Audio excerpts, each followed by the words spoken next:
Delivery के समय physiotherapy अपने आप में एक वरदान की तरह साबित हो सकता है क्यों। नमस्कार, आप देख रहे हैं ग्वालियर ब्रेकिंग और मैं हूं गौरव। दोस्तों, आज ग्वालियर ब्रेकिंग पर बात होगी हेल्थ की और हेल्थ से जुड़े इश्यूज की। दोस्तों, जब भी हमारे बॉडी में कहीं पर पेन होता है तो अक्सर हम लोग कोई ना कोई पेन रिलीफ लेकर कुछ टाइम के लिए तो रिलीफ ले लेते हैं, लेकिन उस दर्द की वजह को ख़त्म नहीं कर पाते हैं। और कई बार जो एक्सपर्ट्स हैं हमें सलाह देते हैं कि आप किसी फिजियोथेरेपिस्ट के पास जाइए, लेकिन कहीं ना कहीं किसी न किसी वजह से हम वहाँ नहीं जाते और दर्द को आगे बढ़ा लेते हैं। और साथ ही कई बार ये भी देखने में आता है कि एक इशू हमेशा लेडीज़ में और फैमिलीज़ में बना रहता है कि डिलीवरी जो है वो नॉर्मल हो, सीजेरियन ना हो।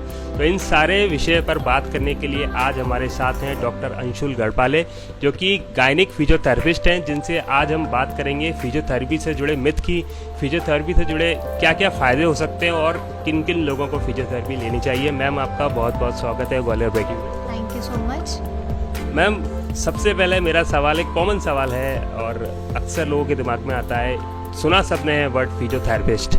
आखिर क्या होते हैं फिजियोथेरेपिस्ट और क्या क्या विधि रहती है इसकी? जी, फिजियोथेरेपी एक्चुअली मेडिकल साइंस की एक सबसे पुरानी या सबसे एंशिएंट स्ट्रीम है, जिसे हम कह सकते हैं कि मेडिकल साइंस का एक बहुत ही पुराना गिफ्ट है फिजियोथेरेपी। और फिजियोथेरेपिस्ट वो लोग होते हैं जो स्पेशलाइज्ड होते हैं इन टेक्निक्स के लिए। बेसिकली ये कोई नई चीज़ नहीं है, लोगों को लगता है ये नया कोई स्ट्रीम है, बट ये कोई नया स्ट्रीम नहीं है। पुराने ही टेक्निक्स को हम लेकर आए हैं और इन टेक्निक्स के थ्रू हम बिना मेडिसिन्स के हमारी बॉडी में जो भी रिक्वायरमेंट्स है या कुछ मस्कुलर स्केलेटन या जॉइंट्स या बोन्स जैसे हड्डी या इस तरह की कोई भी प्रॉब्लम्स या कोई डिसऑर्डर्स अगर हमारी बॉडी में है तो उनको ठीक करने के लिए हम इन टेक्निक्स का यूज़ करते हैं। बहुत सारी चीज़ें हैं इसमें और इनका सही समय पे सही तरीके से यूज़ करना ये बहुत मायने रखता है, ताकि हम बिना मेडिसिन्स के अपने पेशेंट्स को ठीक कर सकें।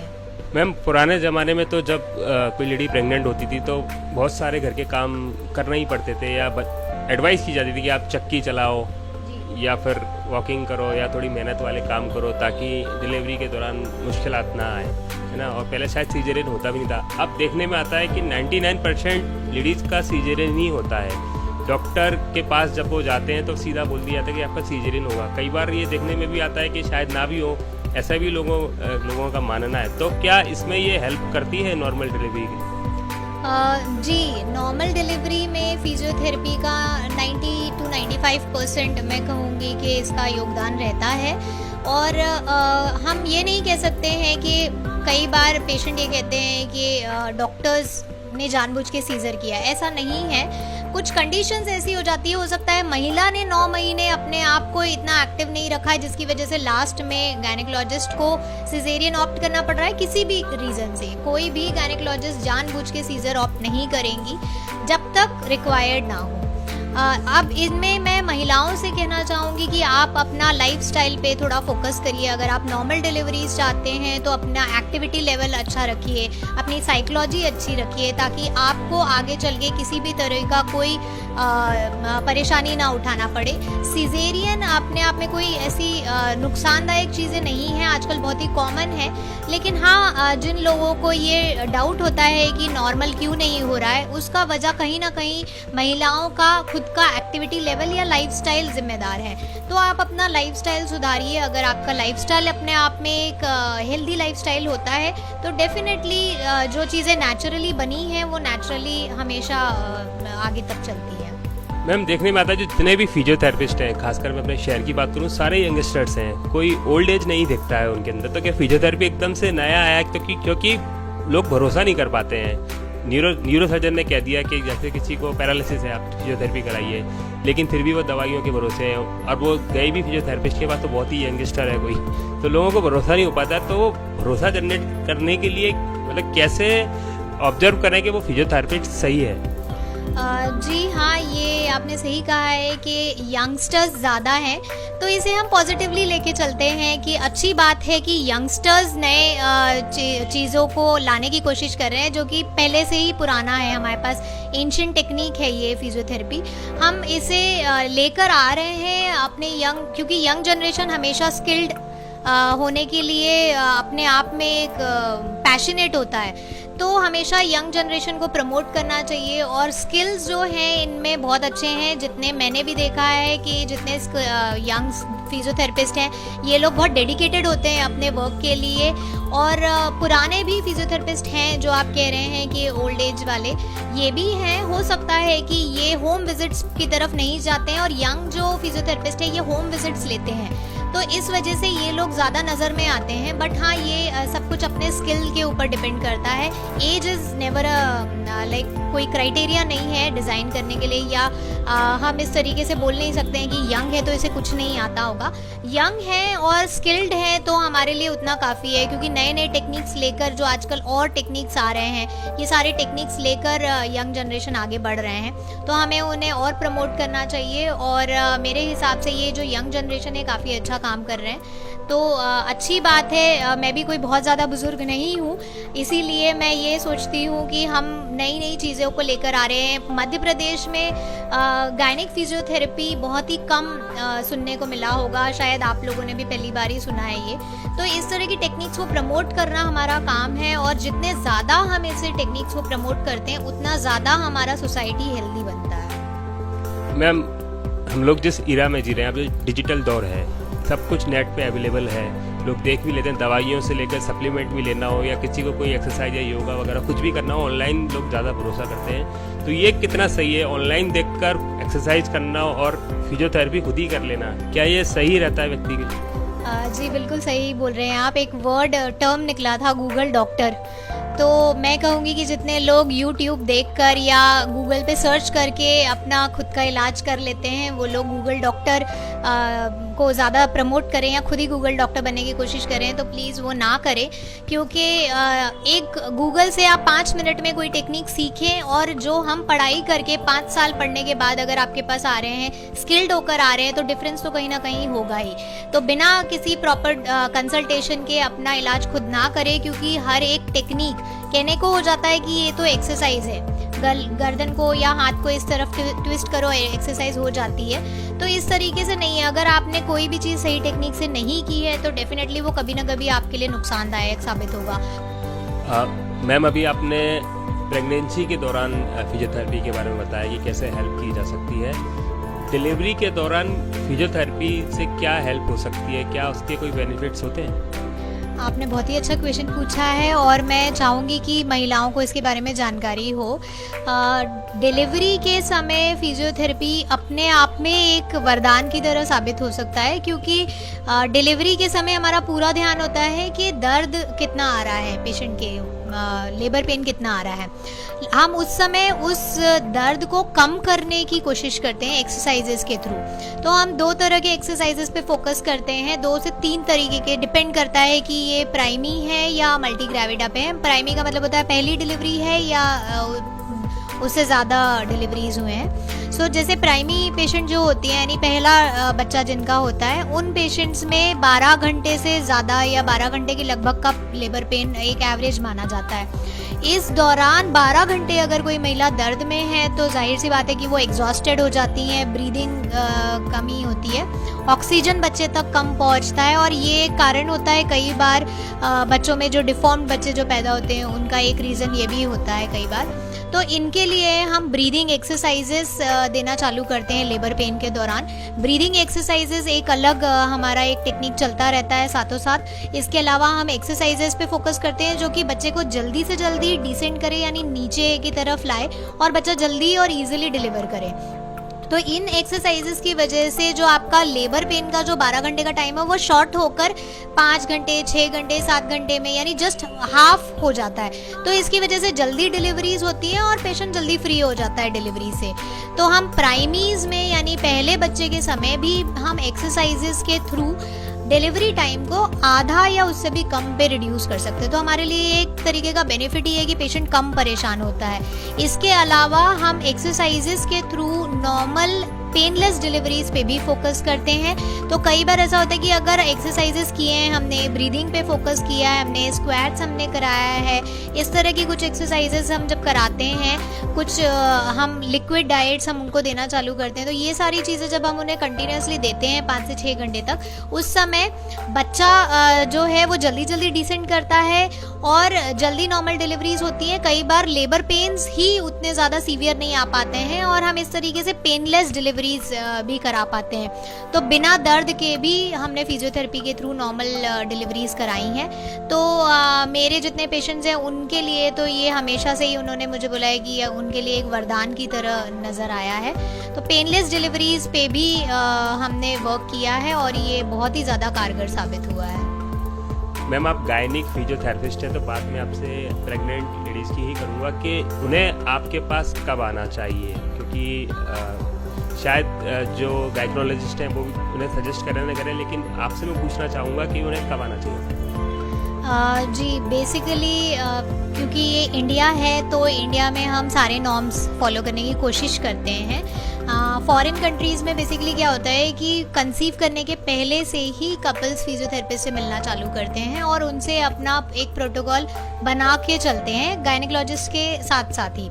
तो प्रेगनेंसी अचीव होने के पहले से ही वहाँ पे एक्सरसाइजेस या पूरा फिजियोथेरेपी प्रोटोकॉल प्लान हो चुका होता है। इंडिया में हमारे पास ये सारी चीज़ें नहीं हो पाती हैं, इतने ज़्यादा अवेयरनेस नहीं है कपल्स में।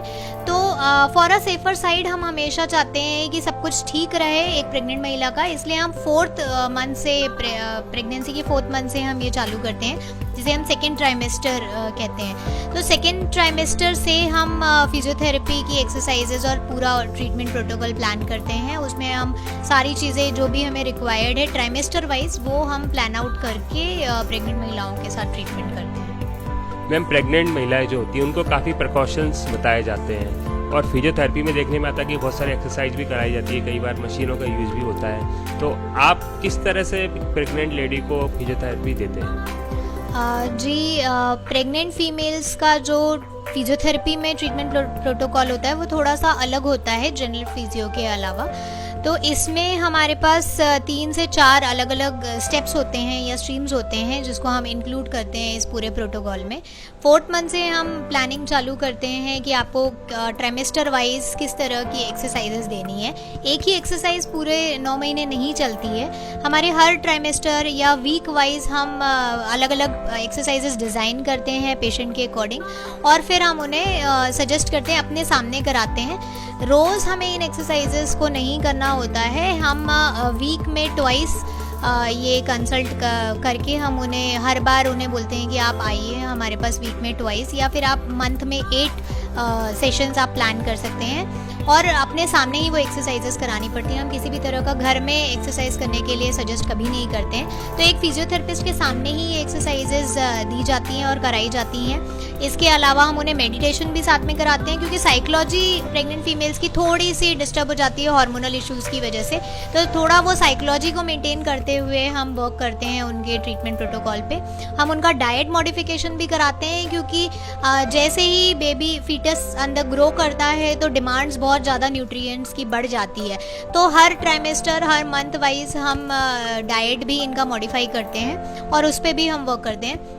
एक बहुत ही इंपॉर्टेंट चीज़ होती है रिलैक्सेशन टेक्निक। तो रिलैक्सेशन पे हम बहुत ज़्यादा वर्क करते हैं एक्सरसाइज के पहले और एक्सरसाइज के बाद, और एक नॉर्मल डेली शेड्यूल में भी हम रिलैक्सेशन को बहुत इम्पोर्टेंस प्रायोरिटी देते हैं। तो यहाँ पे इन 4 टेक्निक्स का हम यूज़ करके एक ट्रीटमेंट प्रोटोकॉल प्लान करते हैं फीमेल्स के लिए।